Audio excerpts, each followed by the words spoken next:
నమస్తే ఆధ్యాత్మిక తెలంగాణ కార్యక్రమానికి స్వాగతం. తెలంగాణలో ఎన్నో ప్రాచీన దేవాలయాలు ఉన్నాయి. గొప్ప చరిత్రే కాదు, ఎన్నో ప్రత్యేకతలకు నిలవై వెలుగొందుతున్నాయి. అందులో ఒకటి ఎంతో ప్రాచీనమైన పురాణ ప్రాశస్త్యం కలిగిన ఒక ప్రఖ్యాత దేవాలయాన్ని మీ ముందుకు తెస్తున్నాం. అదే చెరువుగట్టు జడల రామలింగేశ్వర స్వామి ఆలయం. ఈ ఆలయం నల్లగొండ జిల్లా చెరువుగట్టు గ్రామంలో ఉంది. విష్ణుమూర్తి దశావతారాల్లో ఒక అవతారమైన పరశురాముడు ప్రతిష్ఠించిన రామలింగేశ్వర స్వామి వారి ఆలయమని స్థల పురాణం చెబుతోంది. మరి ఇంత గొప్ప ఆలయ విశేషాల్లోకి వెళ్దామా?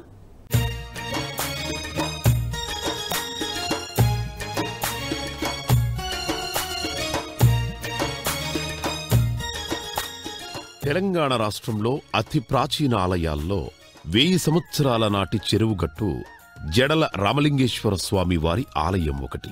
నల్గొండ జిల్లాల్లో అతి పురాతనమైన ఆలయాల్లో ఒకటిగా పేరుగాంచిన చెరువుగట్టు జడల రామలింగేశ్వర స్వామి వారి శివలింగాన్ని పరశురాముడు ఈ శివలింగాన్ని ప్రతిష్ఠించినట్లు ప్రతీతి.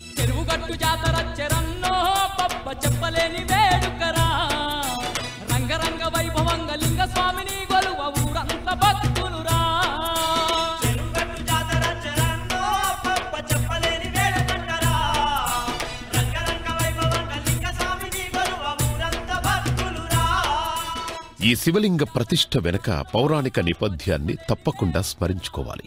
పరశురాముడు తండ్రి జమదగ్ని మహర్షి. ఆయన నివసించే రాజ్యాన్ని పాలిస్తున్న రాజు పేరు కార్తవీర్యార్జునుడు. ఇతను సహస్రబాహుడు, అనగా 1000 చేతులు కలిగినవాడు. ఆయనకు నీతి బాహ్యులైన కుమారులు 100ల సంఖ్యలో ఉన్నారు. వారంతా ఒకసారి వేటకు వెళ్లి జంతువులను వేటాడి అలసిపోయి జమదగ్ని మహర్షి ఆశ్రయానికి వెళ్లి తమకు తక్షణమే షట్రోసోపేతమైన విందు ఏర్పాటు చేయాలని ఆదేశిస్తారు.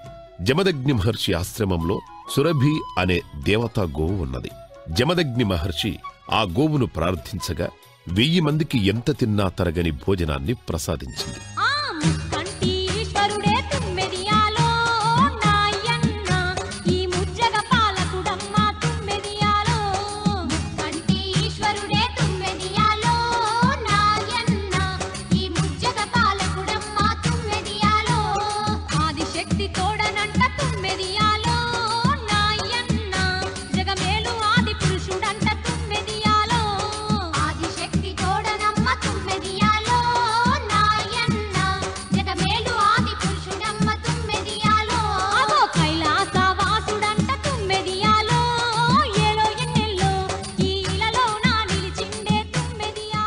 ఆ గోవును చూసి ఆశ్చర్యపోయిన రాకుమారులు జమదగ్ని మహర్షిని బంధించి బలవంతంగా గోవును తమ రాజభవనానికి తీసుకెళతారు.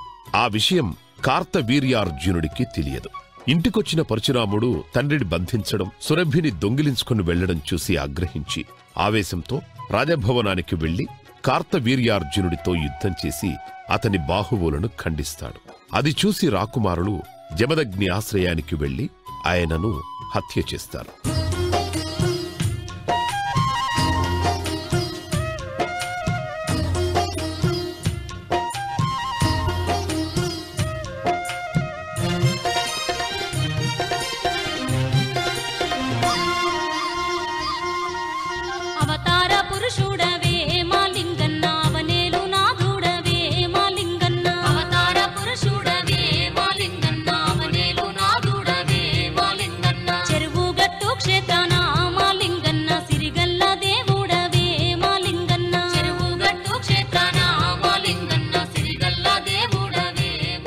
తండ్రి హత్యను చూసి చలించిన పరశురాముడు తన తండ్రిని సంహరించింది రాకుమారులు అని తెలుసుకుని ముల్లోకాల్లోని క్షత్రియులందరినీ నిర్మూలిస్తానని శపథం చేసి 21 మారు త్రిలోకాలు పర్యటించి క్షత్రియ వంశస్థులందరినీ తన పరశువుతో నిర్మూలనం గావిస్తాడు.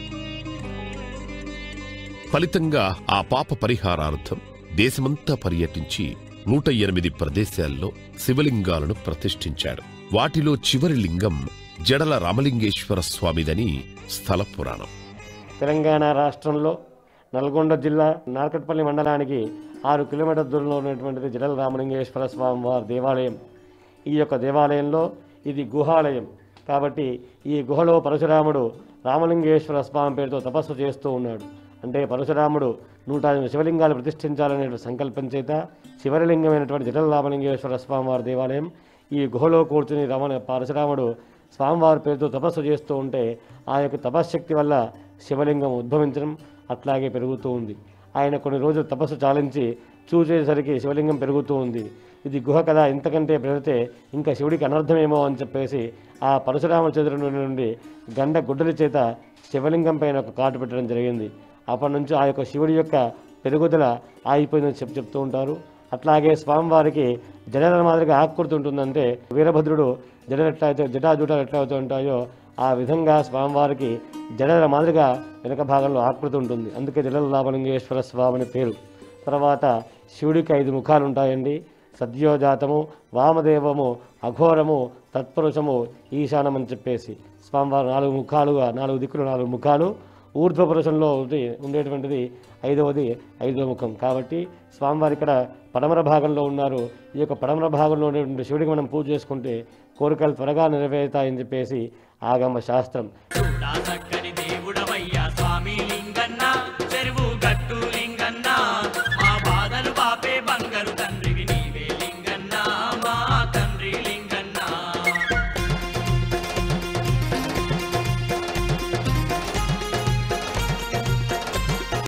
ఈశ్వరుడు అంటేనే భోళా శంకరుడు, భక్త సులభుడు, కోరినంతనే వరాలిచ్చే కొంగు బంగారు. ఓం నమ శివాయ అని నోరార పిలిస్తే చాలు కైలాసం నుంచి నేరుగా భక్తుల ముందుకు వచ్చే స్వామి మహేశ్వరుడు. అలాంటి శివయ్య పరశురాముణ్ణి ఎందుకు కరుణించలేదు? పరశురాముడు ఆగ్రహంతో శివుడి తలపై ఎందుకు కొట్టాడు? పరశురాముడి ఆగ్రహం ఒక మహిమాన్విత కార్యానికి హేతువైందా? చూడండి. ఈ ప్రదేశంలో పరశురాముడు శివుణ్ణి దర్శనం కోరుతూ ఎన్నో వేల సంవత్సరాలుగా తపస్సు చేసిన పరమశివుడు ప్రత్యక్షం కాకపోవడంతో కోపగించుకున్న పరశురాముడు తన ఆయుధం పరశువుతో శివలింగం ఊర్ధ్వభాగంపై ఒక దెబ్బ వేశాడు. పరశురాముడి ఆగ్రహాన్ని అర్థం చేసుకున్న భక్తవ శంకరుడు ప్రత్యక్షమై, ఇంతకాలం నువ్వు తపస్సు చేసిన ప్రాంతం ప్రముఖ శైవక్షేత్రంగా వెలుగొందుతుందని, కలియుగాంతం వరకు తానిక్కడే ఉండి భక్తులకు అనుగ్రహిస్తుంటానని అనుగ్రహించాడని మరొక కథనం.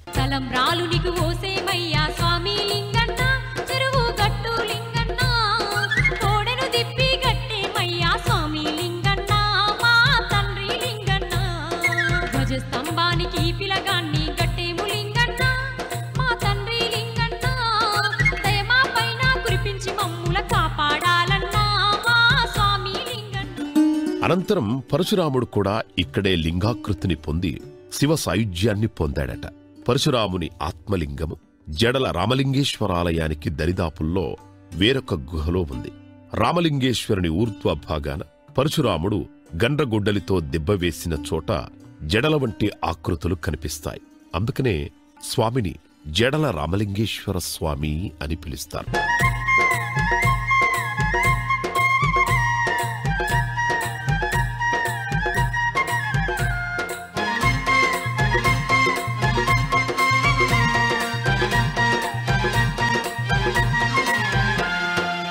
ఈ ప్రాంతం చెరువుగట్టున ఉండటంతో చెరువుగట్టుగా పిలువబడుతున్నది. ఇక్కడ శివలింగంపై జడల మాదిరిగా రేఖలు ఉండటం, ఈ లింగాన్ని పరశురాముడు ప్రతిష్ఠించాడని ప్రజలు నమ్ముతుండటంతో పాటు కొండ దిగువన పార్వతీదేవి కొలువై ఉండటంతో పార్వతీ జడల రామలింగేశ్వర స్వామి దేవస్థానంగా కూడా ప్రసిద్ధికెక్కింది. ఈ ఆలయంలో పశ్చిమాభిముఖంతో శివుడు కొలువై ఉండటం ఈ క్షేత్రం ప్రత్యేకత. నేను ఎవ్రీ 2 years ఒకసారి ఇక్కడికి వస్తా. ప్రజెంట్ ఒక 5 years బ్యాక్ ఇలా తెలుసు నాకు. అసలు వెంబడాడ తర్వాత మళ్ళీ ఇదే అంత పెద్దది. ఇక్కడ వచ్చినప్పుడు మంచిగా అనిపిస్తుంది. ప్రతి అమావాస్య కూడా ఇక్కడ అంగరంగ వైభవంగా ఉత్సవాలు జరుగుతున్నాయి. ఆ అమావాస్య రోజు మాత్రం చాలా జనాలు వస్తున్నారు. ఇక్కడ ఎందుకు జనాలు వస్తున్నారంటే అనుకున్న కోరికలు తీరడంతో జనాలంతా ఇక్కడ రావడం జరుగుతుంది. మేము కూడా ఈరోజు ఈ యొక్క ఉత్సవాన్ని చూద్దామని వచ్చామండి. మాకు చాలా బాగా నచ్చింది. మా బాబుకి ఈరోజు పుట్టెంటుకలు తీయడానికి వచ్చాము ఇక్కడికి. సో ప్రతి అమావాస్యకి ఇక్కడ ఉత్సవంగా బాగా జరుగుతుంది అని చెప్పేసి మా నమ్మకంతో సో రెగ్యులర్గా వస్తుంటాము ఇక్కడికి. సో మేము కాకుండా మా ఫ్యామిలీ కానీ మా ఊరి నుంచి కానీ చుట్టుపక్కల గ్రామాల నుంచి కానీ పబ్లిక్ ప్రజలు వస్తూ ఉంటారు. నేను చిన్నప్పటి నుండి ఇక్కడ వస్తూనే ఉన్నాము. పెళ్ళైన తర్వాత కూడా ఇంకా కంటిన్యూ అవుతూనే ఉన్నాము. ఎందుకంటే ఇక్కడ మాకు మంచిగా అనిపిస్తుంది. శివుడు రామలింగేశ్వర స్వామి మాకు అనుకున్న ఈ కోరికలన్నీ నెరవేరుతాయి కాబట్టి మేము ప్రతి సంవత్సరము 6 నెలలకోసారి సంవత్సరానికి ఒకసారి ఇక్కడ దర్శనానికి వస్తూనే ఉంటాము. స్వామి మూడు గుండ్ల పైన నీవు ముక్కంటి దేవుడవు, మా ముత్యాల దేవుడవు, ఈ అవనిలోని చెరువు గట్టు పైన వెలిసావు, మమ్ముల నేలుతున్నావు, పాడి పంటల్లోన మాకు తోడుగా ఉన్నావు, మాకు నీడగా ఉన్నావు, మా ఇంటిల్లి పాదికి ఇలవేల్పై వెలుగుతున్నావు, మా లింగన్నా నీవు. కొండపై గుహలలో గల జడల రామలింగేశ్వరునికి 12వ శతాబ్దానికి చెందిన కాకతీయ గణపతిదేవ చక్రవర్తి గుహాలయాన్ని నిర్మించాడు. ఈ ఆలయంలో తొలి ఏకాదశి నాడు, కార్తీక సోమవారాల్లో, పౌర్ణమి మహాశివరాత్రి పర్వదినాల్లో కడు వైభవంగా ఉత్సవాలు జరుగుతుంటాయి.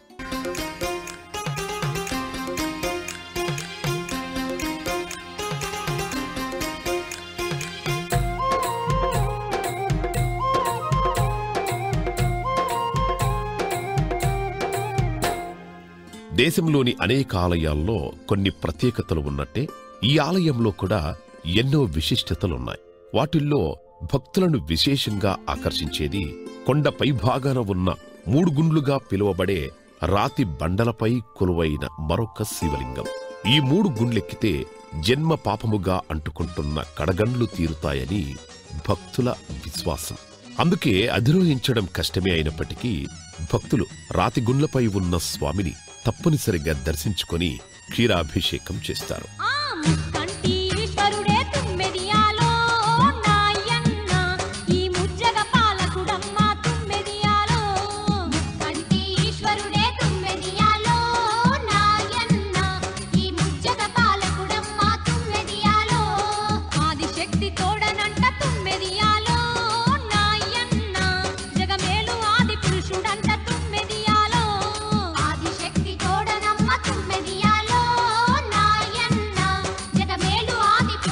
దేశంలో ఎక్కడ ఏ ఆలయాన్ని చూసినా ఏవో కొన్ని ప్రత్యేకతలు ఉండి తీరుతాయి. అలాగే జడల రామలింగేశ్వర స్వామి వారి ఆలయంలో కూడా ఎన్నెన్నో విశేషాల భక్తుల మనసులను భక్తి పారవస్యంలో ముంచెత్తుతున్నాయి. వాటిలో ప్రధానమైంది 2 బండల మధ్యనున్న సన్నని దారి. 2 బండల మధ్యన ఉన్న చిన్నపాటి సందులో నుంచి భక్తులు వెళ్లాల్సి ఉంటుంది.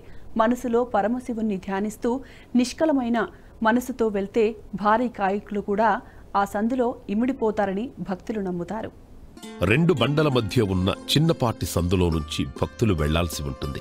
కల్మషం లేకుండా శివనామాన్ని జపిస్తూ వెళ్లే భారీ కాయులు సైతం ఆ బండల మధ్య నుంచి బయటికి వస్తారని, దుర్బుద్ధితో వచ్చేవారు అందులోనే ఇరుక్కుపోతారని భక్తులు విశ్వసిస్తారు. నేను కొన్ని సంవత్సరాల నుండి ఈ ఆలయానికి విచ్చేయుచున్నాను. ఈ ఆలయము చాలా ఆనందంగా, ఆ ఎత్తులో చాలా ఆహ్లాదంగా దైవ దర్శనం చేసుకోవడానికి వీలుగా ఉంటుంది. మేము ప్రతి సంవత్సరం ఒకసారి ఇక్కడ చెరుగట్టు రామలింగేశ్వర స్వామిని దర్శనం చేసుకుంటామండి. మేము గత 10-15 సంవత్సరాల నుంచి ప్రతి సంవత్సరం అమావాస్య మరి కానీ ఎప్పుడు కానీ వస్తుంటామండి. మాకు మనసులో ఏ కోరిక కోరుకున్నా కానీ ఖచ్చితంగా మాకు నెరవేరుతుంది. నారాయణపురం నుంచి ప్రతి సంవత్సరం వస్తాం. మాకు అనుకున్న కోరికలు మంచి తీరుతాయి. ఈ దేవస్థానం నమ్ముకున్నందుకు మాకైతే సంతోషంగానే ఉంది. ప్రతి సంవత్సరం వస్తాం. నేను నల్గొండ నుంచి వస్తున్నాను. ఇక్కడికి వచ్చినప్పుడు నేనేమన్నా కోరికలు కోరుకుంటే అవి నెరవేరుతాయి. అందుకే మేము ప్రతి ఇయర్ ఇక్కడికి వస్తాము. ఇయర్లీ అమావాస్యకు ఒకసారి వస్తాం మేము. ఇక్కడ ఏమన్నా వ్యాధులు ఉన్నా కూడా అవి వెళ్ళిపోతాయి ఇక్కడ దర్శించుకుంటే.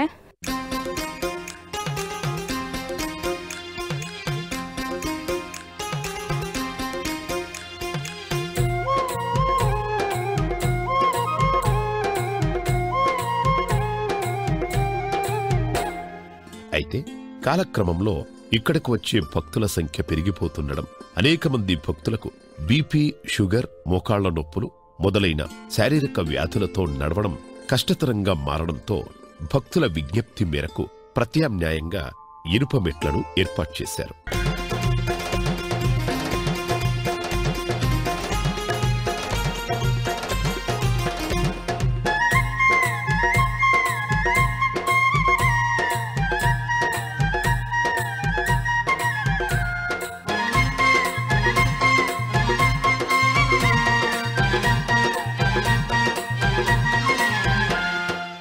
ఆలయ ప్రాంగణములో వెలిసిన స్వామివారి పాదాలకు కూడా ఎంతో విశిష్టత ఉంది.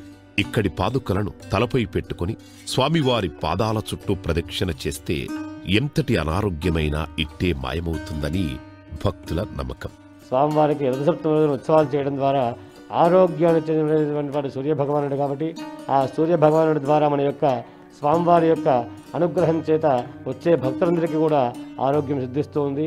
ఎవరైనా సరే అనారోగ్యంగా ఉంటే ఇక్కడికి వచ్చి ఒక మండల దీక్ష అంటే 41 రోజులుగా ఇక్కడ దీక్ష చేసి స్వామివారికి ఉదయం సాయంత్రం కనుక ప్రదక్షిణలు చేసినట్టయితే వారు అనుకున్నటువంటి ఆరోగ్యం సిద్ధిస్తుందని చెప్పేసి పురాణాల ద్వారా అట్లాగే ప్రజలు విశ్వసిస్తున్నారు. ఈ యొక్క జడల రామలింగేశ్వర స్వామిని దర్శించుకోవడం ద్వారా ప్రతి అమావాస్యకి ఇక్కడ దాదాపుగా ఒక 50,000 పైచులకు ఇక్కడ భక్తులందరూ కూడా వచ్చి నిద్ర చేయడం చాలా విశేషమైనటువంటి ఆరాధన. కాబట్టి ఎవరికైనా సరే ఆరోగ్య సమస్యలు ఉంటే చక్కగా రామలింగేశ్వర స్వామిని దర్శించడం, ఆ యొక్క స్వామివారి యొక్క అభిషేకం చేయడం ద్వారా సకల బాధలు తొలగిపోతాయని చెప్పేసి పురాణ ప్రతీతి. ఇంకా విశేషంగా ఈ దేవాలయంలో ప్రతి మాఘ శివరాత్రికి ఇక్కడ రుద్ర హవనం, రుద్రాభిషేకం చేస్తారు. ప్రతి ఉదయం కూడా స్వామి రుద్రాభిషేకం ఉంటుంది. మహాశివరాత్రి రోజున మాత్రం స్వామి విశేషమైనటువంటి అభిషేకము, విశేషమైనటువంటి హవనం జరుగుతుంది. పౌర్ణమి రోజున అమ్మవారి దేవాలయంలో విశేషంగా చండీ హవనం కూడా ఉంటుంది. ఇంకా ప్రతి పండగకి కూడా జరిగేటువంటి ప్రతి ఆనవాయితీ జరిగేటువంటి ఉత్సవాలను కూడా అత్యంత వైభవతంగా నిర్వహించబడుతున్నది. కాబట్టి భక్తులందరూ కూడా ఈ జడల రామలింగేశ్వర స్వామి యొక్క అనుగ్రహం చేత ఆరోగ్య సమస్యలు ఏవైతే ఉంటాయో ఆరోగ్యాన్ని చెందిన జడల రామలింగేశ్వర స్వామిగా కొలుస్తూ ఉన్నారు. మీ అందరికీ ఈ యొక్క లోకమంతా కూడా ఆరోగ్యాలు మెండుగా ఉండాలని చెప్పేసి ఆ భగవంతుని ప్రార్థిస్తూ ఉన్నాం. హరి ఓం తత్సత్.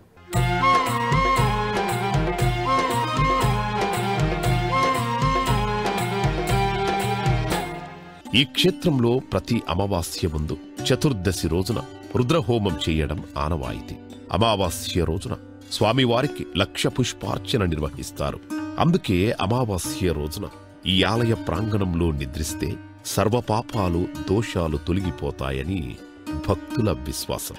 నల్గొండ జిల్లా నార్కెట్పల్లి మండల కేంద్రానికి 6 కిలోమీటర్ల దూరంలో ఎల్లారెడ్డిగూడెం అనే అందమైన గ్రామంలో ఈ ఆలయం వెలసింది. గ్రామానికి తూర్పు వైపున ఒక చెరువు, ఆ చెరువు గట్టున నిర్మించబడిన పార్వతీ సమేత మల్లికార్జున స్వామి దేవాలయం, ఆ దేవాలయానికి పశ్చిమాన గల కొండపై శ్రీ జడల రామలింగేశ్వర స్వామి ఆలయం భక్తులను విశేషంగా ఆకర్షిస్తున్నది. ఈ క్షేత్రం నల్గొండ పట్టణానికి 14 కిలోమీటర్ల దూరంలో ఉంది. అద్దంకి నార్కెట్పల్లి ప్రధాన రహదారికి 1 కిలోమీటర్ దూరంలో ఉంది.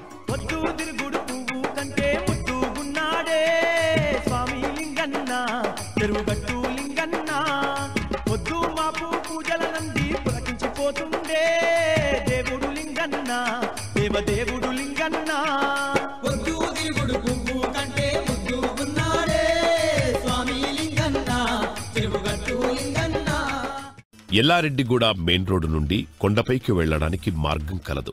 నల్గొండ మరియు నార్కెట్పల్లి నుండి ఎల్లారెడ్డిగూడెం మెయిన్ రోడ్డు వరకు బస్సు సౌకర్యం లభిస్తుంది. అక్కడ నుండి కొండపైకి వెళ్లడానికి ఆటోలు లభిస్తాయి. మహేశ్వరుని భక్తులు జన్మలో ఒక్కసారైనా దర్శించుకోవాల్సిన ఆలయం జడల రామలింగేశ్వర స్వామి వారి ఆలయం. హర హర మహాదేవ, శంభో శంకర. చెరువుగట్టు జాతర చెరన్నో పప్ప చెప్పలేని వేడుకరా, రంగరంగ వైభవంగ లింగ స్వామిని గొలువ ఊరంత భక్తులురా. చెరువుగట్టు జాతర చెరన్నో పప్ప చెప్పలేని వేడుకరా, రంగరంగ వైభవంగ లింగ స్వామిని గొలువ ఊరంత భక్తులురా. చూసారుగా జడల రామలింగేశ్వరుని దివ్యగాథ. అద్భుతమైన నిర్మాణం, చుట్టూ పచ్చని ప్రకృతి, పులకింపజేసే పరిసర సౌందర్యం, దూరంగా ఎత్తైన కొండలు, క్షణక్షణం మార్మోగే శివయ్య నామం, దర్శనం మాత్రమే మోక్షమునిచ్చే ఈ మహత్తర ఆలయాన్ని వెంటనే వెళ్ళి చూడాలనిపించలేదా? మరొక గొప్ప ఆలయ విశేషాలతో మరో ఎపిసోడ్లో కలుద్దాం. అంతవరకు సెలవు. నమస్తే.